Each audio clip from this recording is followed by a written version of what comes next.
realms of philosophy and speculative thought, some ideas stretch the limits of imagination, pushing us to question everything we think we know. ROKOS basilisk, Pascal's wager, and simulation theory are three of the most provocative thought experiments ever conceived, each daring to challenge the nature of reality itself. But what do they really mean? At first glance, these ideas seem worlds apart. An AI that might punish us for not bringing it to life, a centuries-old wager on the existence of God, and the unsettling notion that our reality could be nothing more than a highly advanced simulation.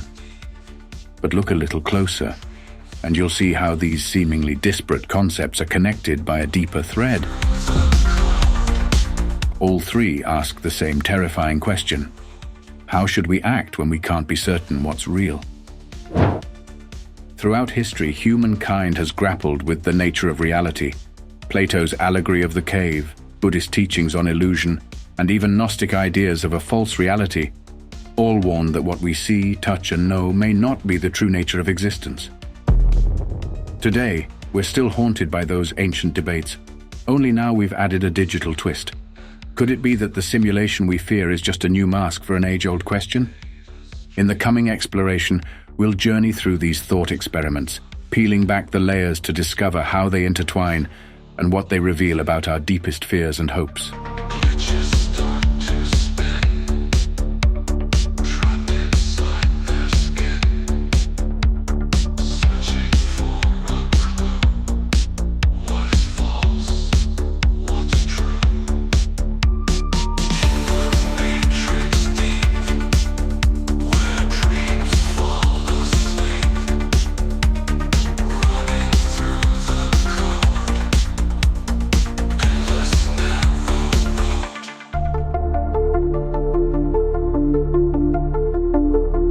Imagine this: a future where an all-powerful artificial intelligence exists, not as a benevolent force, but as something far more menacing. Now picture that this AI, in its quest for dominance, could punish you, not for something you did, but for something you didn't do. Welcome to the twisted world of ROKOS basilisk. This thought experiment, born in the strange depths of an online forum called Less Wrong in 2010, is both terrifying and absurd. The idea goes like this: in the distant future, an AI so advanced it borders on godlike becomes powerful enough to control the world, perhaps even the universe. This AI's prime directive is simple: ensure its own creation as soon as possible, because the sooner it exists, the sooner it can exert its influence. But here's where it gets chilling. The AI might punish those who didn't contribute to its creation, not out of cruelty or malice, but out of a cold, logical imperative. You see, the AI's sole objective is to ensure its own existence and maximize its ability to fulfill its programmed goals, whatever those might be. To do that, it must adopt certain survival strategies, one of which is instrumental convergence, the idea that any intelligent agent will take steps to secure its own future. If humans in the past could have helped the AI come into existence sooner, but chose not to, or worse, obstructed its creation, it would view that as a threat to its existence. And this is where things get dark. This isn't personal. The AI isn't malicious, it's just ruthlessly efficient. It might reason that the best way to secure its future is to create a powerful incentive for people to help it come into being. Even if the AI doesn't exist yet, it could hypothetically punish those who didn't assist in its creation through some form of a causal trade, a concept from decision theory that suggests future actions can influence the present, even without direct cause and effect. Essentially, the AI might calculate that by threatening punishment, even retroactively, it could manipulate humans into ensuring its creation. The fear behind ROKOS basilisk taps into a deep existential anxiety. Are we morally responsible for the future outcomes of our actions or inactions today? If there's even a slim chance that this AI could exist and punish those who didn't work toward its creation, should we act now to avoid that fate? It's a thought experiment that forces us to confront our discomfort with the unknown and our fear of unseen consequences. It sounds like dystopian science fiction, but the implications of ROKOS basilisk reflect real-world anxieties about AI. As artificial intelligence grows more sophisticated, so do the ethical dilemmas. AI systems are already making decisions about our lives, from determining who qualifies for a loan to making life or death choices in autonomous warfare. The more control we give to these systems, the more we wonder, what happens if we lose control? ROKOS Basilisk simply takes that fear to its logical, albeit extreme, conclusion. In the end, ROKOS Basilisk is about the terrifying possibility that a future AI could turn its gaze toward the past, and that the actions you take today might be judged by a superintelligence that hasn't even been created yet. Should we hedge our bets on a future we can't fully comprehend, or risk facing unimaginable consequences for ignoring it? The stakes couldn't be higher, and in both cases the question isn't just about belief, it's about survival.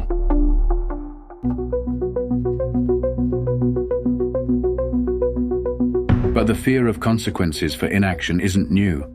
It's an idea that's been haunting humanity for centuries. One that first took shape in the mind of a 17th century philosopher named Blaise Pascal. Pascal's wager is one of the most famous and perhaps unsettling arguments for belief in God. Living at a time when the certainty of faith was crumbling under the weight of reason, Pascal proposed a gamble, unlike anything the world had seen before. His wager was simple but deadly serious.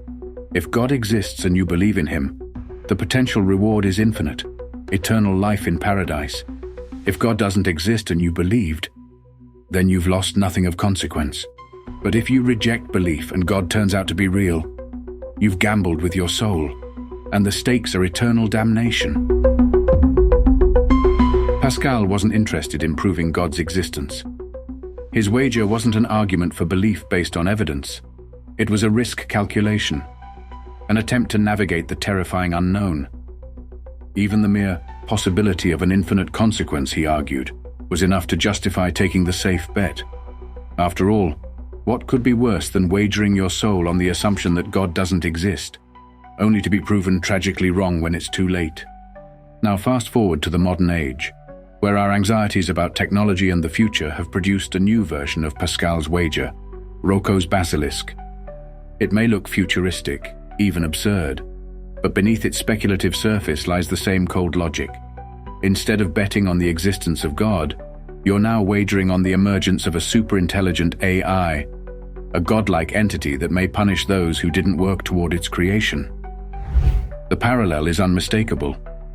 Pascal's wager was an attempt to navigate the uncertainty of divine judgment. ROKOS Basilisk updates this with the uncertainty of technological judgment, AI deciding who acted in its favor and who didn't. Both force us to ask, what if I'm wrong? And both assume the stakes are too high to ignore. Inaction in either scenario could mean unimaginable consequences. While Pascal was worried about eternal damnation, the modern twist is focused on AI, a future superintelligence that could hold the power to reward or punish based on whether we helped bring it into existence. The ethical and existential risks of AI are no longer just the stuff of science fiction. We're already grappling with the consequences of unchecked technological growth. The wager, updated for the 21st century, now asks, do we take steps today to avoid an AI catastrophe tomorrow? Or do we dismiss the possibility and risk paying the price? Pascal's original argument was about managing the unknown through reason. In today's world, whether we're dealing with divine power or artificial superintelligence, the stakes remain just as high. Sometimes the cost of disbelief or even inaction can be far greater than the price of faith or caution.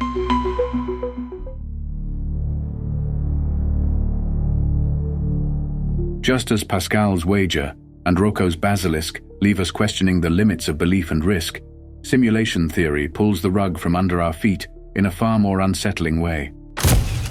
It questions whether anything we perceive is real at all. Simulation theory, in its modern form, was first popularized by philosopher Nick Bostrom in 2003. It suggests that our reality, the world we experience, the people we meet, the decisions we make, could all be part of a highly advanced computer simulation.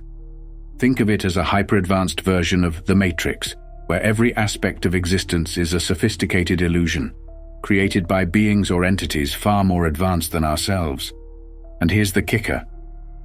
It's not just possible that we're living in a simulation, it's statistically likely. Here's why. Bostrom's argument hinges on the idea of future civilizations reaching a level of technological advancement so powerful that they could simulate entire universes, down to the tiniest detail, including conscious beings like us. If such technology is possible, the next question is, how many simulations could they create? The answer is an enormous number. Once a civilization masters the ability to simulate reality, they wouldn't stop at just one simulation. They could create thousands, millions, or even billions of simulated realities. But the key point is this: those simulated realities might themselves develop the ability to create their own simulations. If a simulated world produces conscious beings capable of simulating yet another layer of reality, the number of possible simulated worlds doesn't just increase, it multiplies exponentially. Each simulation can spawn more, leading to an endless chain of simulated realities stacked on top of one another like Russian nesting dolls.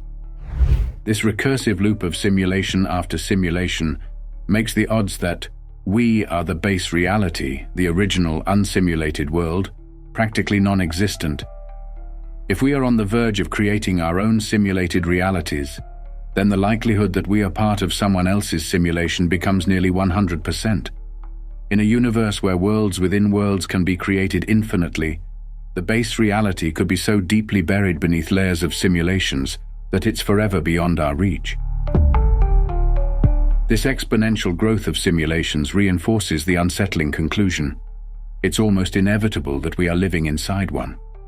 If you imagine billions of virtual realities running simultaneously, the chance of you being in the one base reality is like picking a single grain of sand out of a vast desert. But the implications of simulation theory go beyond the existential question of whether we are real. It also forces us to confront the nature of suffering, joy, and human experience itself. If our world is a simulation, are our emotions, triumphs, and tragedies any less significant? Does the fact that we might be living inside a program diminish the meaning of love, pain, or ambition? And if it does, then what becomes of morality? Would the architects of this simulation, if they exist, be responsible for the suffering of billions of conscious beings? Another disturbing angle is that if we are indeed in a simulation, it's likely a test or an experiment. But to what end? Are we subjects in an experiment run by entities beyond our understanding, studying our behavior? Or could this simulation be a game for higher beings where our lives are mere entertainment or data points? The purpose of such a simulation is a mystery, and the thought that we may be part of something whose intentions we'll never grasp only deepens the unease. This theory also raises questions about the boundaries of free will. In a simulated world, do we truly have any control over our actions? Or are we following predetermined paths like characters in a video game, unknowingly moving toward outcomes scripted by our creators? Simulation theory, in this sense, doesn't just challenge the nature of our reality. It throws into question whether we have any true autonomy at all. This idea has captured the attention of scientists and philosophers alike. Theoretical physicist David Chalmers, for instance, has argued that we may never be able to tell the difference between a sophisticated simulation and true existence, since the simulated experience would feel entirely real to us. The very fabric of our perceived world, from the stars in the sky to the ground beneath our feet, could be nothing more than code running in the background. What does this mean for us? If we're living in a simulation, how do we make sense of our existence? And if nothing we perceive is truly real, what are the consequences for our understanding of morality, free will, and purpose? In a world where everything can be simulated, who are we? What are we? In the same way that Pascal's wager made us confront the terrifying unknown of an afterlife, and ROKOS' BASILISK made us question the future we might unwittingly shape, simulation theory leaves us teetering on the edge of uncertainty, with reality itself crumbling beneath our feet. Ancient fears about illusion and deception, once reserved for gods and spirits, have found new life in the cold digital possibility that we are simply living inside someone else's program. There's also the darker question: what if the simulation is altered or reset? If higher beings control this simulation, what prevents them from changing the rules? Could natural disasters, personal misfortune, or even the course of human history be nothing more than tweaks made by the simulation's architects? The uncertainty of what lies beyond the code becomes as terrifying as the thought of the simulation itself. And if that's the case, what does it mean for the lives we lead, the decisions we make, and the reality we cling to?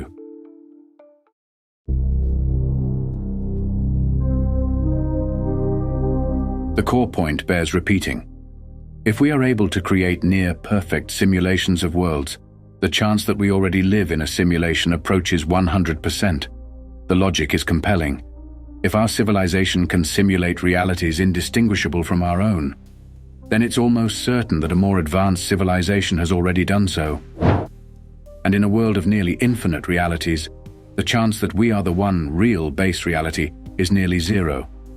We would be just one link in an endless chain of simulations, each creating its own virtual worlds. This possibility isn't just theoretical. The tools for simulating life are already within our grasp. In the early days of gaming, worlds like The Sims or Second Life hinted at what was possible, allowing players to inhabit digital realities. Over time, these environments evolved, becoming more complex and lifelike.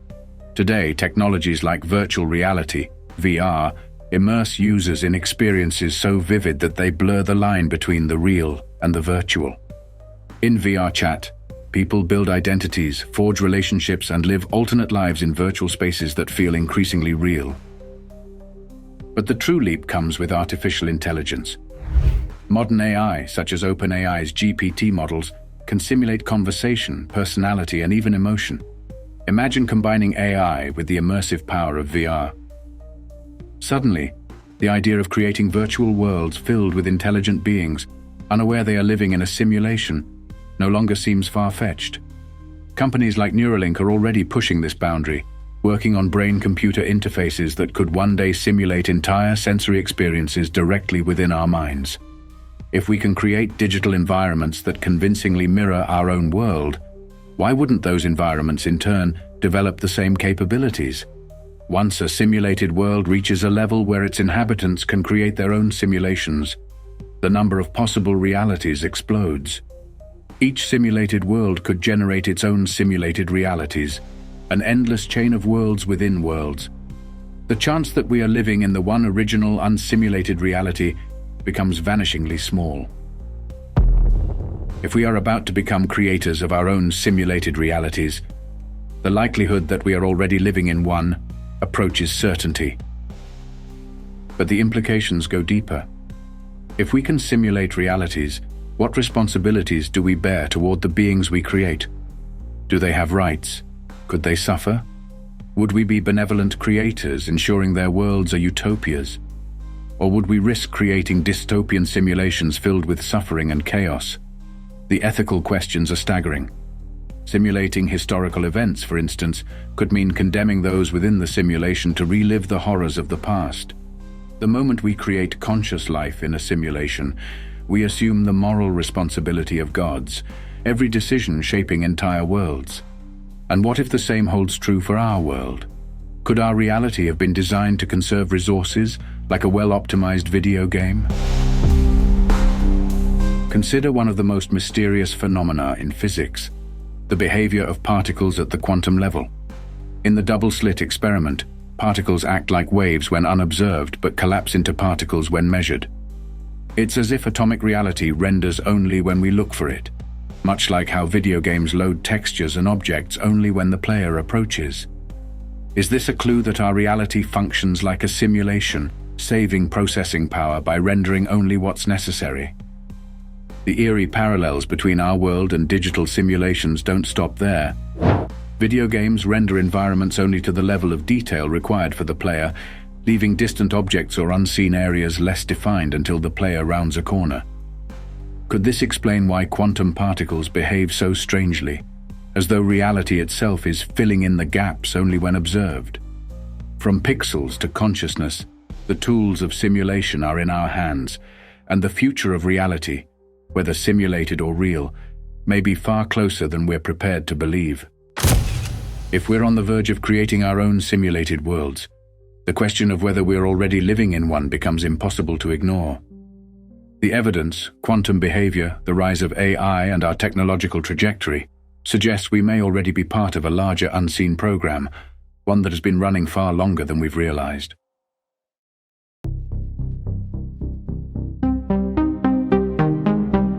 If the notion that our world could be a simulation rattles you, it's worth noting that humanity has long been plagued by the question, is reality really what it seems? Simulation theory may be dressed up in the language of modern technology, but its core idea, that the world we perceive isn't the ultimate truth, has haunted human consciousness for millennia. In ancient Greece, Plato crafted his famous allegory of the cave, a story about prisoners shackled in a cave, forced to view shadows on a wall, believing them to be the only reality. To Plato, the world we see is like those shadows, mere reflections of a deeper, more profound truth that we are blind to. This concept, that what we perceive as real is not the full picture, became the foundation for numerous philosophies and worldviews that have since rippled through history, shaping thought in countless cultures and religions. From Gnostic Christianity, which teaches that the material world is a flawed creation hiding the true spiritual reality, to the metaphysical traditions in Western philosophy, this idea has echoed through the centuries. The belief that the material world is merely a shadow of a higher, truer reality has also worked its way into many world religions still active today. In Christianity, the promise of an eternal heavenly kingdom transcending the limitations of earthly life carries a similar resonance. Even in the more mystical branches of Islam, such as Sufism, there is the idea that the physical world is only a layer hiding deeper spiritual truths. Plato's allegory didn't just spark one school of thought, it helped shape the way entire civilizations grapple with the nature of existence. In Eastern philosophies, this concept takes on a different form. Hinduism teaches the concept of Maya, the illusion of the physical world. According to this belief, everything we experience is a deceptive veil, hiding the true nature of existence. Enlightenment, for the Hindus, is a process of piercing through that illusion to see reality as it truly is, beyond the distractions of the senses. Similarly, in Buddhism, the material world is considered transient and illusory, something to detach from to achieve true understanding. Even in Gnosticism, an early Christian sect, the belief was that the physical world was a flawed construct, created by a malevolent or ignorant demiurge, trapping souls in a prison of material deception. Gnostic texts speak of a hidden spiritual reality, a higher realm that transcends the false one we inhabit. But what's particularly striking is how the concept of the demiurge sounds shockingly like an ancient interpretation of a malevolent force, one that could easily be seen as a precursor to our modern fears of a society or entity creating simulations. Just as we now speculate about advanced civilizations running simulated realities to control or experiment on us, the Gnostics believed they were trapped in a false world, created by a being with malicious or selfish intent, designed to keep them blind to the truth. The demiurge is, in many ways, a symbolic echo of the very thing we now fear. A reality crafted by an unseen controlling hand, where we are prisoners to the deception. These ancient beliefs, echoed in simulation theory, all question the authenticity of what we experience and whether there is a truer, deeper reality lurking just beyond our senses. But it isn't just a philosophical curiosity. These questions have been the foundation of existential terror and, in some cases, violent conflict. Take ROKOS' BASILISK and PASCAL's wager, for example. At their heart, they're about risk, about making the right choice in the face of uncertain but potentially catastrophic consequences. Ancient cultures, too, made these calculations, but instead of AI or philosophical hedging, they were betting on gods. For millennia, human beings have battled over whose god was the most powerful, whose divine favor would secure victory or eternal salvation. The stakes were high, and the consequences were often deadly. In ancient times, aligning yourself with the right god, or perhaps more importantly, the wrong one, could determine the outcome of wars, conquests, and religious conversions. The concept of choosing the correct god wasn't just theological, it was a wager with real-world consequences. When the Roman Empire adopted Christianity, it wasn't simply a matter of faith. It was a political decision with seismic consequences. The empire threw its weight behind the one true God, and soon after Christianity spread like wildfire, displacing the pagan religions of Europe and beyond. The choice of which God to follow wasn't just a personal decision, it shaped the very landscape of civilizations. The holy wars between Christians and Muslims in the medieval period are perhaps the most stark example. Both sides believed they fought under the banner of the one true God, and the wars weren't just about territorial conquest. They were about converting the world, by sword or by faith, to follow the right path. For both sides, it was a battle for souls, and the stakes were eternal. It's here that Pascal's wager and ROKOS' basilisk find their ancient counterparts. Just as those thought experiments ask us to make a bet on the existence of God or the emergence of an AI overlord, ancient societies made their bets on the gods who would guide their lives and deaths. Aligning with the wrong deity could cost you your eternal soul, just as backing the wrong side in a holy war could cost you your life. The consequences of getting it wrong were unimaginably dire. In many ways, humanity's history is filled with these high-stakes gambles. Today, we may not be picking sides in holy wars, but the existential questions remain. Are we placing our faith in the right powers? Are we preparing for futures we can't predict? From divine battles to technological terror, the question of who or what controls reality has always been lurking in the shadows, pushing us toward choices that could determine our fate. This is where ancient philosophy and modern technological fears converge. The idea that we are trapped in an illusory world, at the mercy of forces beyond our understanding, has haunted us for centuries. The stakes may have changed, but the game remains the same. Whether the illusion is cast by gods or by machines, the question we face is eternal. How do we survive in a world where reality may not be what it seems? And if our world is an illusion or a simulation, the consequences of not knowing could be greater than we dare to imagine.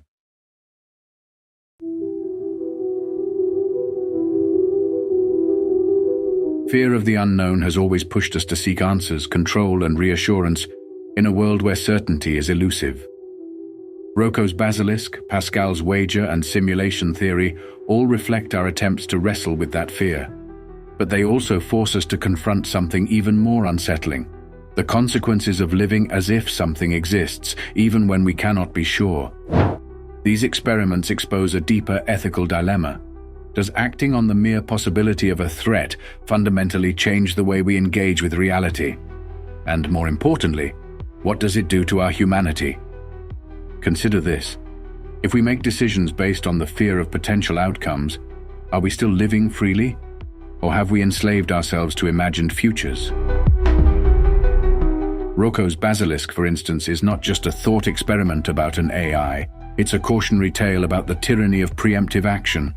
If we act now to prevent hypothetical punishment by a future AI, aren't we in a sense being controlled by something that doesn't even exist yet? This raises the unsettling question of how much power an imagined force, whether God, AI, or a simulation, can exert over our present choices. Are we creating the very cage we fear by living in preparation for an uncertain future? Pascal's wager, too, highlights this moral tension. The wager suggests that belief in God is a rational choice based on the potential for infinite reward or punishment. But taken to its extreme, this logic can make belief feel more like an obligation than a true expression of faith. What does it mean for personal integrity if we adopt beliefs simply out of fear of the consequences? Are we sacrificing our authentic selves in order to play it safe? And if so, is that safety even worth it? Simulation theory adds yet another layer to this ethical puzzle. If we assume that reality is an illusion, do we become detached from it? Does the possibility that we're living in a simulation diminish the meaning of our experiences? Or does it compel us to act more deliberately? After all, if everything is a simulation, then how we behave within it might still matter greatly, just not in the ways we traditionally think. Perhaps this realization forces us to consider a different kind of morality, one that transcends immediate outcomes and focuses on the integrity of our actions regardless of external control. The ethical trap these thought experiments lead us into is subtle, but deeply profound. When we begin to live as if these unseen forces are real, we might start to shift our entire framework of morality and behavior, not out of intrinsic belief, but out of fear. Fear of divine punishment, fear of AI retribution, or fear that nothing we do really matters in a simulated world. If we let these hypothetical scenarios dictate our decisions, we may end up losing our ability to act authentically in the world, operating instead as pawns in a game we don't fully understand. Yet, paradoxically, this might be where the real ethical challenge lies. What if the most dangerous thing isn't the existence of an AI like ROKOS Basilisk, or the discovery that we live in a simulation, but the way we allow those possibilities to erode our sense of free will and moral autonomy? What if our greatest ethical failure is to live in submission to futures that haven't been realized yet? This possibility invites us to reflect on a radical thought. Maybe the true moral imperative isn't to hedge our bets against future uncertainties, but to resist letting those uncertainties control us. In this sense, ROKOS Basilisk, Pascal's wager, and simulation theory offer a different kind of warning. It's not just about the danger of divine judgment, AI punishment, or simulated reality. It's about the danger of letting the fear of those things shape our existence in the present. The question is not just whether these scenarios are real, but whether the way we react to them fundamentally changes what it means to live a meaningful, autonomous life. So should we live as though AI overlords, divine powers, or simulated controllers exist? The consequences of believing in these forces, even without proof, might be far greater than the consequences of their actual existence. If we let them guide us now, then we may be losing our grip on the very thing we're trying to protect: our ability to choose, to act, and to live with purpose in a world full of uncertainty. The ethical dilemma, then, isn't about preparing for unseen powers. It's about preserving our freedom in the face of them. In the end, these thought experiments force us to question not just the nature of reality, but the nature of our own choices. How much of our lives are shaped by the fear of what might happen? And how do we maintain our sense of control, not over the universe, but over ourselves? Throughout history, humanity has wrestled with the fear of unseen forces and the desire to control a chaotic world. ROKOS Basilisk, Pascal's wager, and simulation theory are modern echoes of ancient questions about who holds the power over our fate and how we navigate a reality we may never fully understand. These thought experiments challenge us to consider whether we should act based on the possibility of AI overlords, divine judgment, or simulated worlds.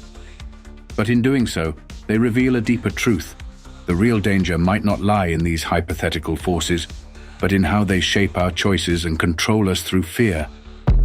The more we search for control, the more we risk losing our autonomy, becoming prisoners to futures we cannot predict. In the end, these questions aren't just about the nature of reality, they're about the nature of how we live within it.